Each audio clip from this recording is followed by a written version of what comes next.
Bapa penuh kasih dalam kerajaan sorga, terima kasih karena hari yang baru kami akan mempelajari firman-Mu. Biarlah roh Tuhan boleh mengurat masing-masing kami sehingga kami lebih mengerti akan sabda-Mu. Di dalam nama Yesus kami berdoa. Amin. Akan mempelajari pelajaran sekolah sahabat kita kembali yang akan kita bagikan besok ya, di kelas sekolah sahabat dengan judul Yesus, Roh Kudus dan Doa. Ya. Yesus, Roh Kudus dan Doa. Ya. Oleh karena itu, aku berkata kepadamu, mintalah, maka akan diberikan kepadamu, carilah, maka kamu akan mendapat, ketoklah, maka pintu akan dibukakan bagimu. Karena setiap orang yang meminta, menerima, dan setiap orang yang mencari, mendapat, dan setiap orang yang mengetok, baginya pintu dibukakan. Lukas 11 ayat 9 dan 10. Pernahkah saudara-saudara bertanya kepada seseorang, bila mana ada suami istri yang berbicara? Mungkin saudara bertanya, kenapa istri berbicara kepada suami? Atau suami berbicara kepada istri? Atau mungkin kita lihat ada orang tua yang berbicara kepada anak. Kenapa orang tua mesti berbicara kepada anaknya? Atau anak kepada bapaknya? Ini suatu pertanyaan yang tidak memerlukan jawaban. Karena sudah otomatis orang yang memiliki hubungan harus berkomunikasi. Ya. Jadi berdoa itu adalah komunikasi kita kepada Allah yang tidak usah dipertanyakan. Itu harus merupakan sesuatu peristiwa yang alami. Pernahkah saudara masuk di dalam satu lift bersama dengan orang yang mungkin saudara merasa tidak senang? Apa yang saudara mau katakan kepada orang itu? Saudara tidak bisa menemukan satu kata pun untuk diucapkan. Itulah yang disebut awkward moment. Masa-masa yang sulit ya. Aduh, kapan ini lift ini sampai? Karena tidak ada yang mau dikatakan. Tapi kalau ketemu seseorang yang memang cocok, pas, saudara akan ngobrol, ketawa, bicara sampai lupa waktu. Berjam-jam lupa waktu, saudara. Ya, lupa waktu. Saudaraku yang dikasihi nama Tuhan, doa ini sangat penting dalam kehidupan kita. Ya. Sedangkan Yesus menyadari betapa pentingnya doa itu. Dia berdoa semalam-malaman.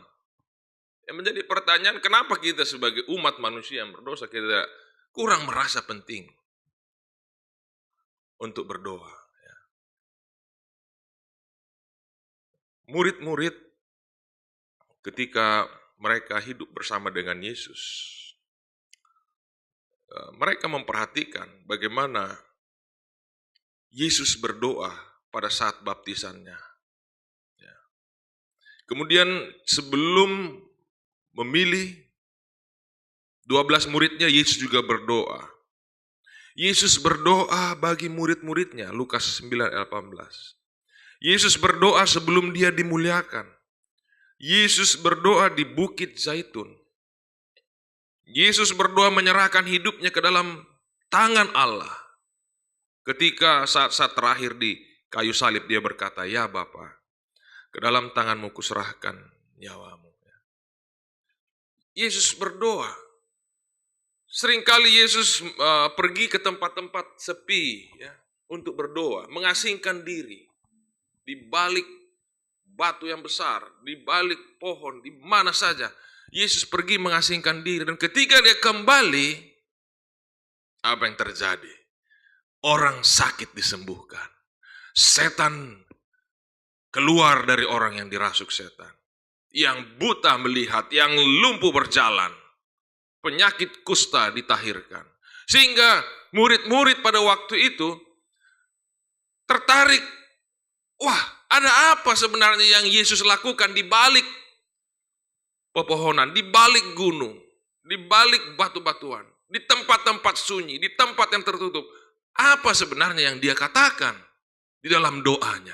Itulah sebabnya satu kali muridnya mengatakan, Oh Yesus, ajarlah kami bagaimana berdoa. Ya, sebenarnya ini bukan doa Tuhan Yesus, tetapi doa yang diajarkan oleh Yesus kepada murid-muridnya. Inilah doa murid-muridnya, ya, yang mereka pelajari dari Yesus. Ya. Dikatakan di dalam Matius pasal yang ke-6, Yesus memberikan satu petunjuk kepada murid-muridnya. Karena itu berdoalah demikian. Ya, jadi sebelumnya dikatakan di ayat yang ke-7, ya, dia berikan dulu tips. Ya. Dalam doamu itu janganlah kamu bertele-tele seperti kebiasaan orang yang tidak mengenal Allah. Mereka menyangka bahwa karena banyaknya kata-kata, doanya akan dikabulkan. Bukan karena banyaknya kata-kata. Doa ini adalah masalah berapa besar iman yang saudara miliki. Bukan karena emosional, karena saudara menangis dan lain sebagainya, kata-kata yang panjang, no. Tuhan sudah lebih mengetahui apa yang saudara butuhkan. Dikatakan di sini, jadi janganlah kamu seperti mereka, karena Bapamu mengetahui apa yang kamu perlukan sebelum kamu memintanya kepadanya.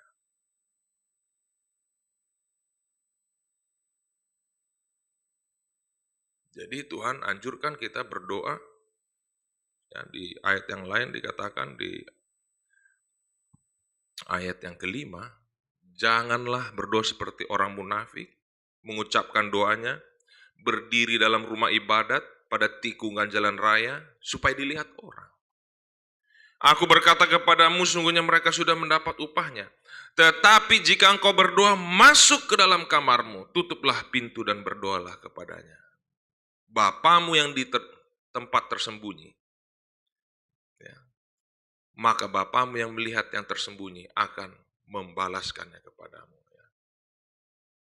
Jadi kita melihat di sini, kadang-kadang seperti Matius 6 ayat 7 ini, kita mengulang-ulangi doa Tuhan Yesus tanpa memahami akan maknanya, sehingga doa itu seperti bertele-tele.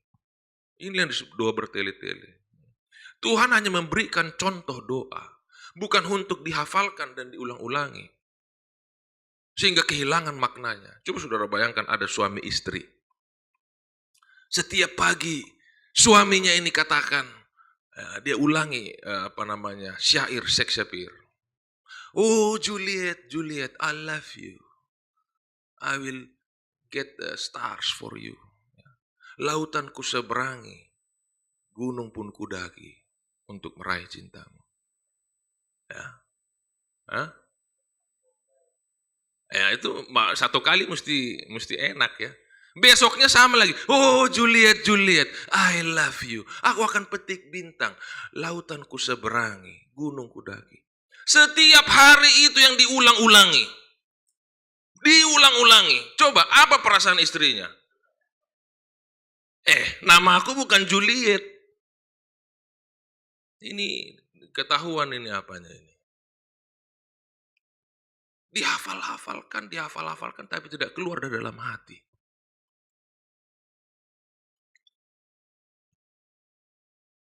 Itulah sebabnya kita perlu meresapi dan memaknai doa kita. Apa sebenarnya yang kita ingin sampaikan kepada Tuhan? Apa yang kita sampaikan itu berdasarkan hubungan kita dengannya. Kalau kita baca doa Tuhan Yesus, di sini dikatakan, Bapa kami yang di surga. Bapa kami. Apa yang dimaksudkan dengan Bapa?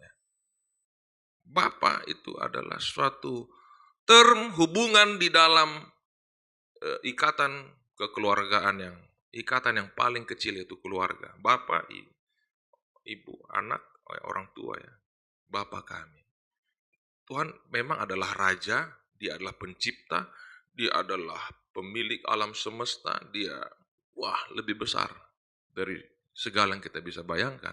Tetapi Dia mau kita menyebut dia Bapa, ya, didasarkan hubungan kekeluargaan. Ketika kita menyebut dia Bapa, itu berarti kita adalah anaknya. Kita bukan hambanya yang menghadap Tuhan. Kita bukan warga negara yang menghadap pejabat pemerintahan. Kita adalah anak yang berbicara kepada Bapa. Meskipun banyak sekali mungkin keadaan kita yang mungkin masa lalu yang tidak menyenangkan atau perbuatan kita setiap hari yang mungkin tidak berkenan kepada Tuhan, kita tetap dikatakan dapat memanggil dia Bapa, ya, kalau kita kembali kepadanya. Dan ketika kita menyebut Tuhan itu sebagai Bapa, maka kita membiarkan setan mengetahui bahwa kita adalah anak-anak Allah. Dan di dalam doa tersebut Yesus mengajarkan setelah kata Bapa adalah kata kami. Kenapa tidak dikatakan Bapakku? Sering orang beranggapan bahwa Allah di sorga itu hanyalah Bapaknya, yang tidak memperdulikan orang lain, hanya dirinya sendiri. Allah memiliki anak-anak di seluruh dunia ini yang mengasihi dia, yang dia kasihi. Seluruh umat manusia, karena begitu besar kasih Allah akan dunia ini, sehingga dia mengaruniakan anaknya yang tunggal, supaya barang siapa yang percaya kepadanya tidak binasa, melainkan beroleh hidup yang kekal. Itu berarti meskipun saudara tidak menyukai saya, Allah tetap mengasihi saya, sama seperti Allah mengasihi saudara. Karena Bapakku adalah juga Bapamu. Our Father, Bapa kami. Ini merupakan satu hubungan vertikal dan horizontal. Ketika dia menyebut Bapa, maka itu hubungan vertikal ke atas. Dan ketika Yesus mengatakan kami, itu adalah hubungan yang sederajat, horizontal. Dengan kata lain, Yesus membuat satu hubungan vertikal dan horizontal yang tidak lain adalah melambangkan salib Kristus. Amin, saudara-saudara. Ketika Yesus mengatakan Bapa kami, tangannya terbuka, siap untuk merangkul setiap anak-anaknya yang datang. Dan ketika kita katakan Bapa kami, kita harus siap juga membuka tangan kita menyambut setiap orang yang datang. Di dalam Galatia pasal yang kedua ayat yang ke-20, firman Tuhan berkata, Galatia pasal yang kedua ayat yang ke-20.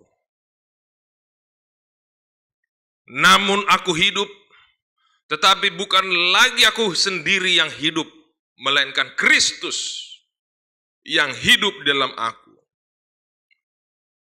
Dan hidupku yang kuhidupi sekarang di dalam daging adalah hidup oleh iman dalam Anak Allah yang telah mengasihi aku dan menyerahkan dirinya untuk aku. Aku tidak menolak kasih karunia Allah. Saudaraku yang dikasihi nama Tuhan, hidup kita adalah kehidupan di dalam Kristus yang sudah disalibkan, yang siap menyambut siapa saja sebagai anak-anak Allah, teman pewaris kerajaan Allah. Baik, doa itu dilanjutkan dalam Matius pasal 6. Setelah kata Bapa kami, maka dikatakan Bapa kami yang di sorga. Yang di sorga itu lebih kepada position, ya. Posisi, bukan secara geografis, tapi kedudukan. Tidak menyempitkan ruang gerak Allah hanya di sorga. Memang Allah ada di sorga, tetapi dia adalah Allah Maha Hadir, yang dapat hadir di mana saja. Tetapi pada kenyataannya ketika kita katakan Bapa kami yang di sorga, maka posisinya sebagai raja di atas segala raja dinyatakan. Kalau kita katakan ada seorang yang mengatakan Bapa kami atau Bapakku di istana presiden, itu berarti orang tuanya adalah seorang presiden. Atau Bapakku ada di ruang bos sana, maka orang tuanya itu adalah bos, pemimpin perusahaan tersebut. Dengan kata lain, ketika kita katakan Bapa kami yang di sorga, menyatakan bahwa Allah memegang kendali dunia ini. Dia memerintah dengan kuasa sepenuhnya. Dia memiliki satu keputusan yang tidak dapat diganggu-gugat.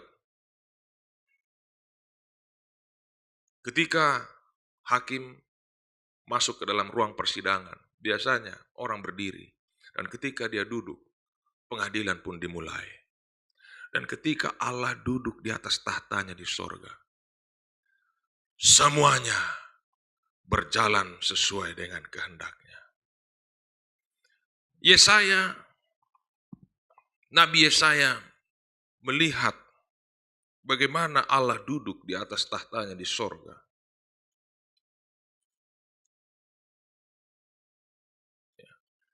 Kalau kita melihat bagaimana Yesaya melihat, mendapat penglihatan.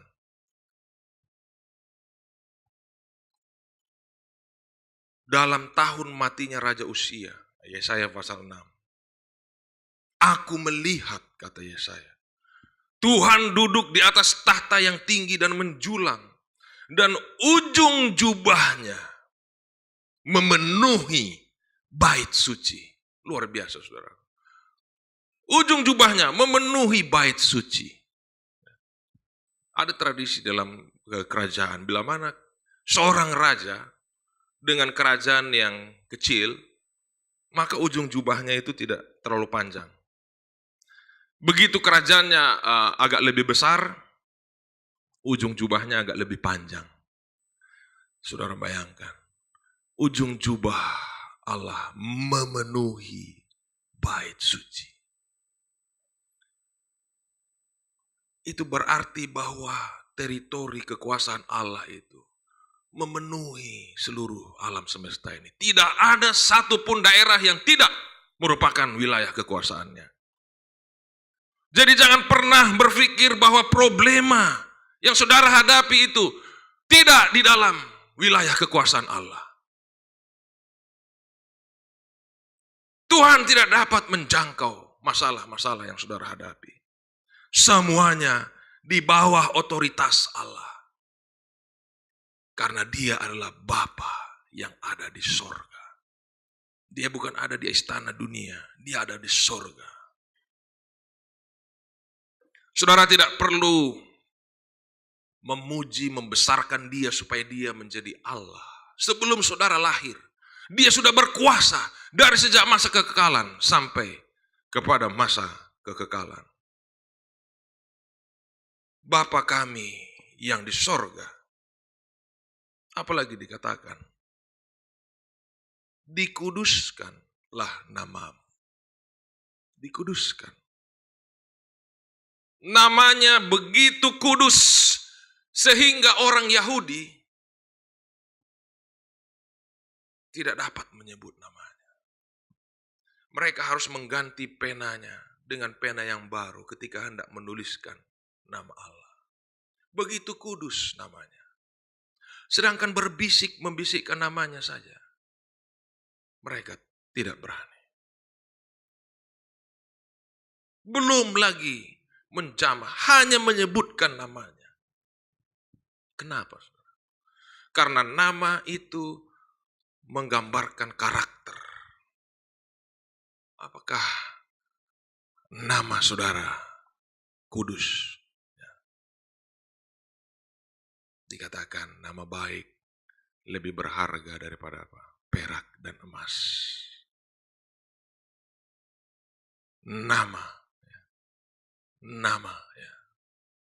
Kadang-kadang kita tidak perlu hal yang lain ketika menyebutkan nama seseorang. Nama itu begitu berpengaruh sehingga kita bisa mendapatkan akses. Dikuduskanlah namamu. Raja Daud menuliskan dalam Mazmur, dikatakan, nama Tuhan adalah benteng, strongholds, tempat perlindungan, di mana orang benar berlari kepadanya dan mendapatkan pertolongan. Namamu. Ini menandakan bagaimana kita harus sangat berhati-hati dengan nama Tuhan. Ketika Musa yang sudah dengan keluarganya di padang gurun Midian, dalam comfort zone, dia melihat ada semak belukar yang terbakar. Dan dia akhirnya mendapatkan pengutusan kembali ke Mesir. Dia katakan kepada Tuhan, kalau mereka bertanya, siapakah yang mengutus engkau? Tidak ada, saudaraku, orang yang berbicara muka dengan muka seperti Allah dengan Musa. Dikatakan, hamba Tuhan yang sangat dekat itu. Tetapi Tuhan katakan saja, aku adalah aku. I am that I am. Kenapa, saudara? Karena nama Tuhan itu terlalu kudus. Sangat kudus. Itulah sebabnya di dalam salah satu 10 hukum dikatakan jangan sebutkan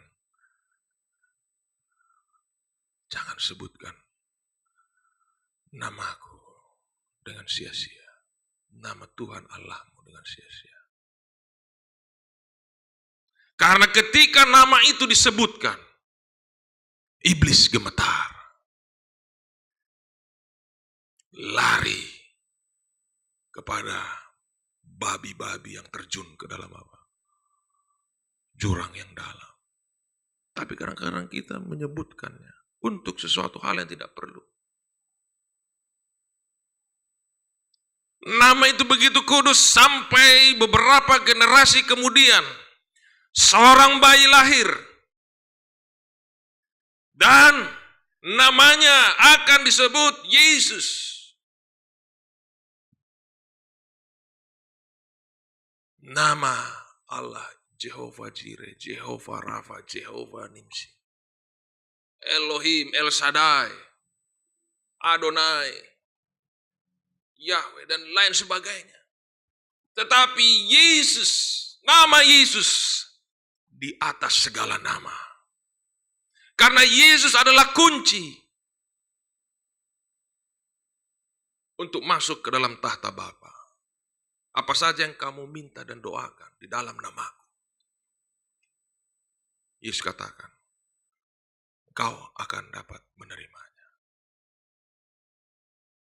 Bila mana engkau berdoa, memohon penghibur, comforter, Allah akan memberikannya. Orang yang sakit akan disembuhkan.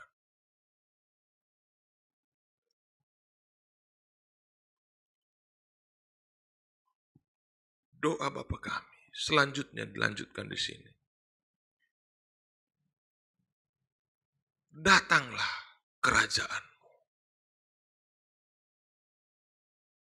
Kerajaan melambangkan kekuasaan. Kita mau supaya kuasa Allah itu turun ke dunia ini. Kepemimpinan Allah itu turun ke dunia ini. Dunia ini sedang dikuasai oleh kerajaan setan, kerajaan iblis. Kerajaan kegelapan, kuasa kegelapan, dan kita tidak mau dikuasai oleh kuasa kegelapan. Itulah sebabnya kita berdoa, datanglah kerajaan. Cherubim, serafim, malaikat-malaikat kudus seru, kudus, kudus, kuduslah Engkau. Siang dan malam, di hadapan tahta Allah, kudus, kudus, ya Engkau Tuhan. Di atas kayu salib, Yesus berseru, ya, sudah selesai. Dia bukannya tidak dapat memanggil ribuan malaikat, tetapi dia katakan, kerajaanku bukanlah berasal dari dunia ini. Ketika kerajaan setan yang palsu berusaha mempengaruhi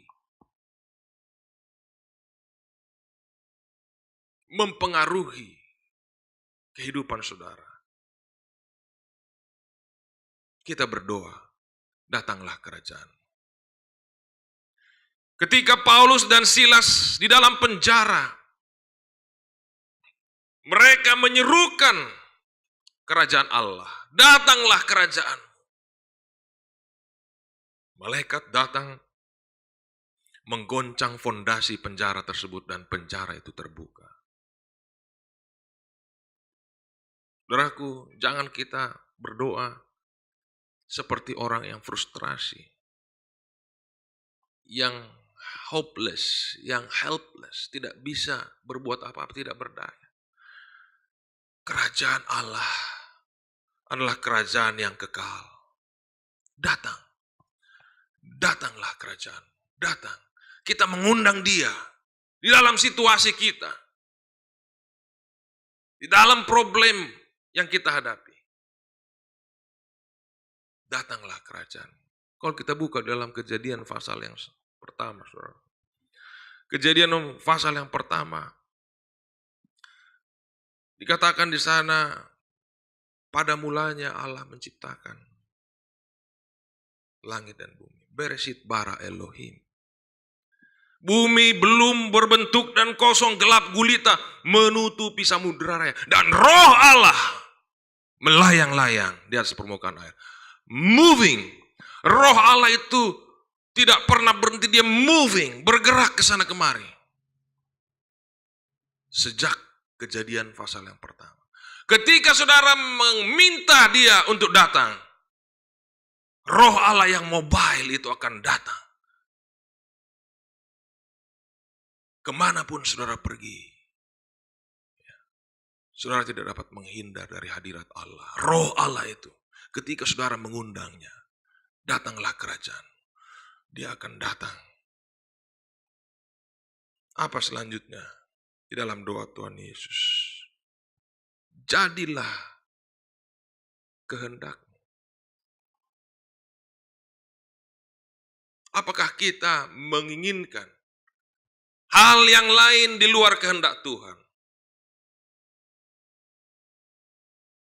Ketika kita mengatakan jadilah kehendak-Mu, itu berarti saya merindukan bahwa seluruh maksud Allah digenapi di dunia ini. Sama seperti di sorga. Di sorga tidak ada yang terjadi di luar kehendak Allah, saudara. Segala sesuatu yang ada di sorga itu merupakan kehendak Allah. Dan kita mau hal itu terjadi juga di dunia ini. Bukan hanya di dunia ini, di dalam rumah kita masing-masing. Di dalam kehidupan kita secara pribadi. Kita bukan berdoa untuk menciptakan agenda kita. Ketika kita berdoa, kalau kita membutuhkan uang, misalnya, Tuhan, berikanlah kami uang. Tuhan katakan, berapa banyak uang yang kau mau? Kita akan jawab, sesuai dengan yang kau inginkan. Thy will be done. Jadilah kehendak. Ketika kita tidak tahu di mana harus kita pergi melayani, di mana kita harus tinggal. Tuhan, kemana aku akan pergi? Tuhan katakan, kemana kau mau pergi? Jadilah kehendak-Mu. Here I am, send me Lord, according to your will.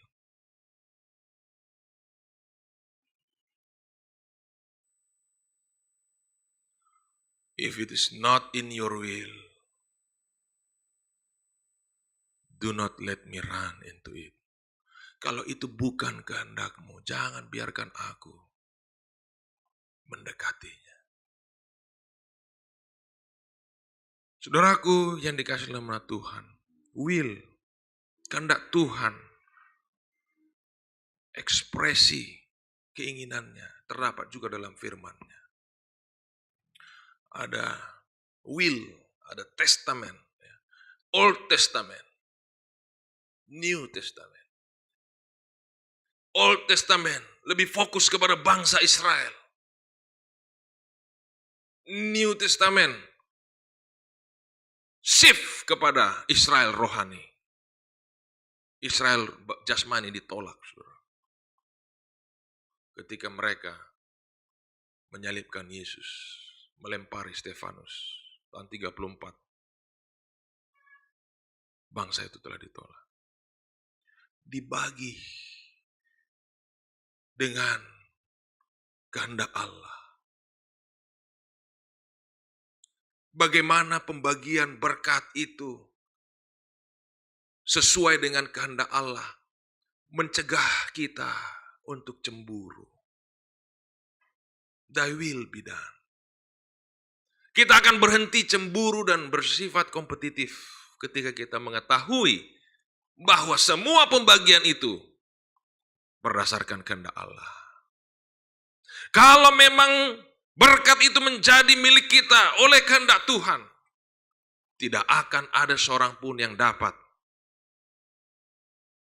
mengambilnya. Itulah sebabnya sangat menyenangkan kalau mempelajari firman Tuhan. Karena kita dapat mempelajari kehendak Tuhan di dalam firman-Nya. Di dalam firman-Nya nih kita melihat Allah menghendaki agar orang yang sakit disembuhkan. Allah menghendaki agar orang yang berbeban berat untuk mendapatkan kelegaan, damai sejahtera, sukacita. Ini semua ada dalam kehendak-Nya. Yang menjadi pertanyaan sekarang, apakah saudara benar-benar menyadari? Apakah yang merupakan kehendak Allah bagi saudara?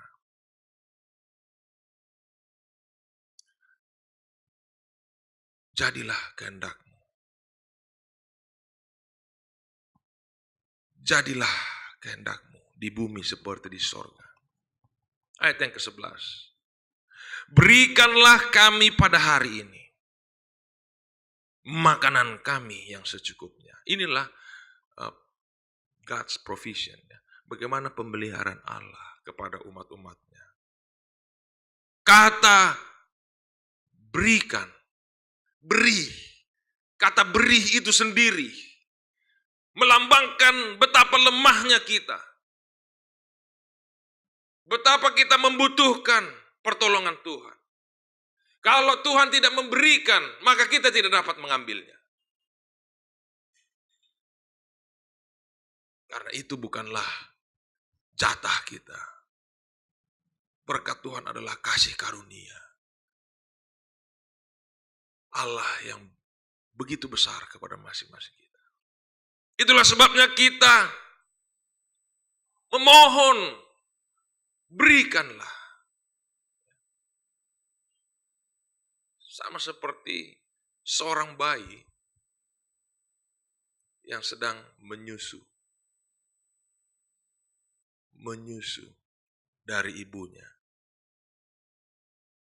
Ketika dia menghisap air susu ibunya, maka air susunya itu mengalir.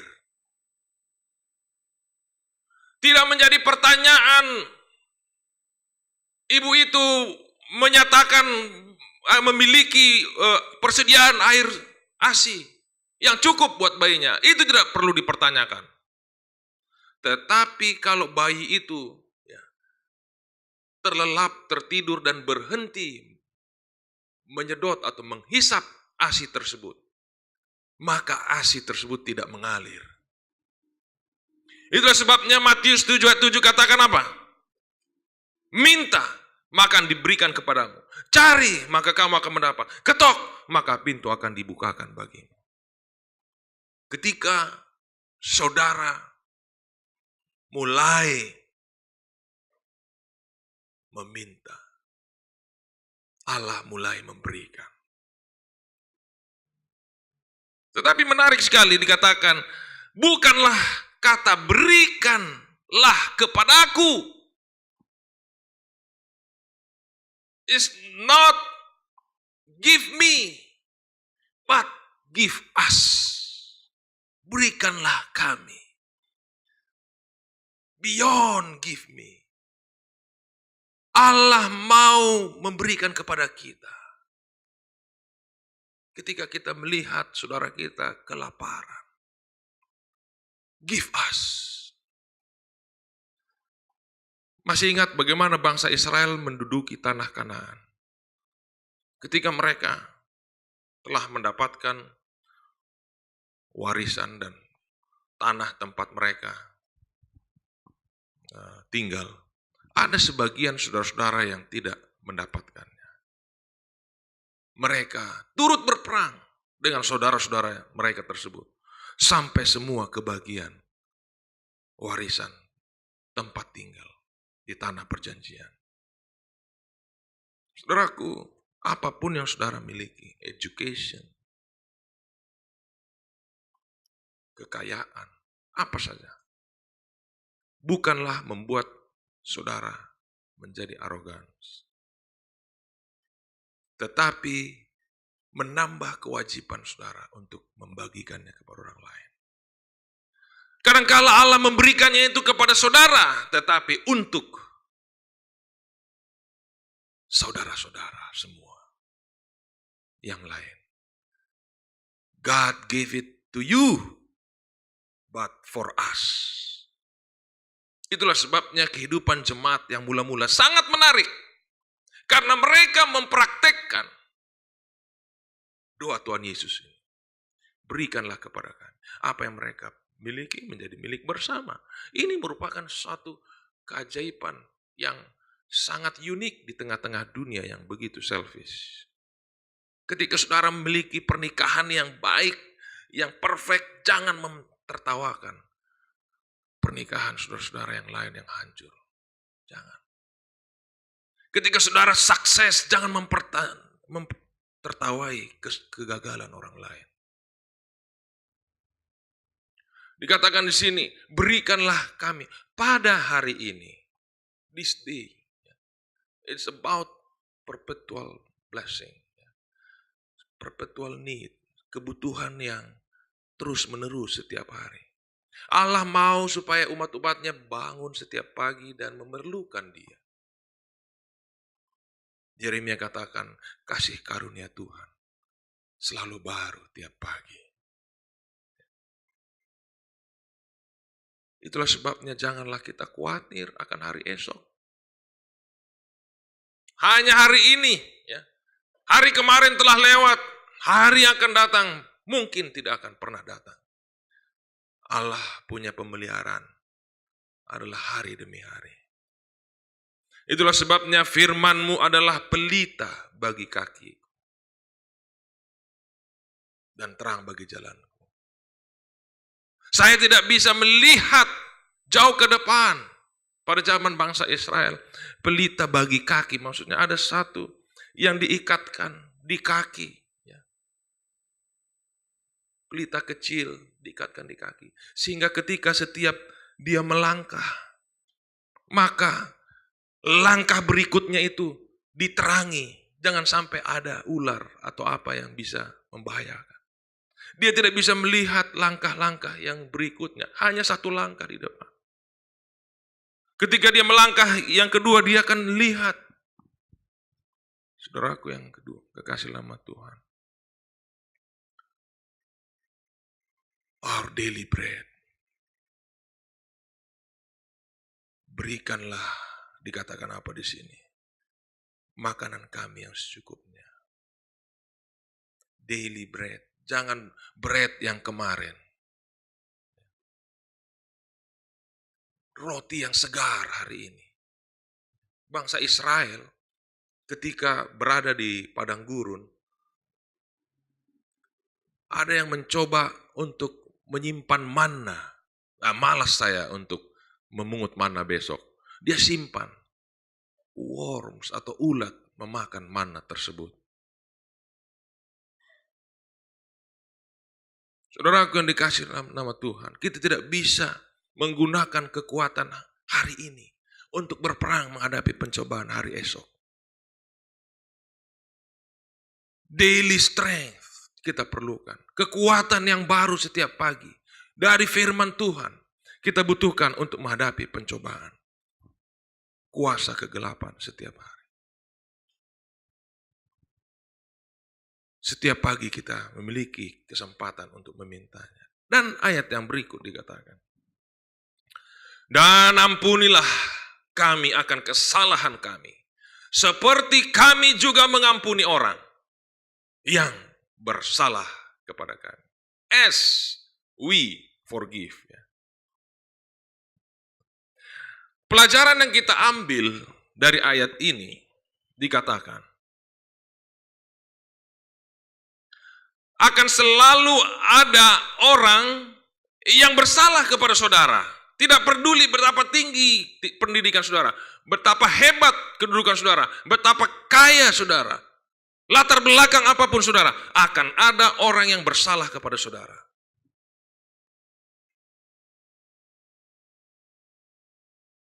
Dan Allah akan menggunakan kesalahan orang tersebut untuk memonitor kapasitas saudara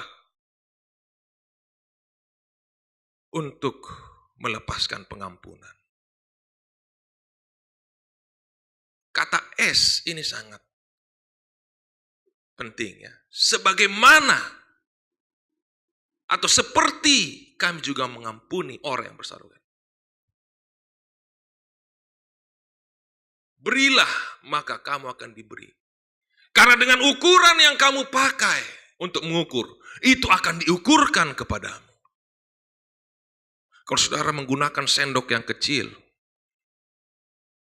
sendok pengampunan yang kecil, maka Tuhan akan pinjam sendok tersebut untuk memberikan kepada saudara. Saudara tidak akan pernah keliru dalam menggunakan ukuran. Allah juga akan menggunakan ukuran yang sama untuk mengukurkannya kepada saudara. Sebelum saudara meminta pengampunan, Tuhan katakan, I will watch your forgiveness. Saya akan melihat bagaimana engkau mengampuni. Kadang-kadang orang-orang yang tidak memahami, tidak mengerti, dan tidak percaya akan pengampunan.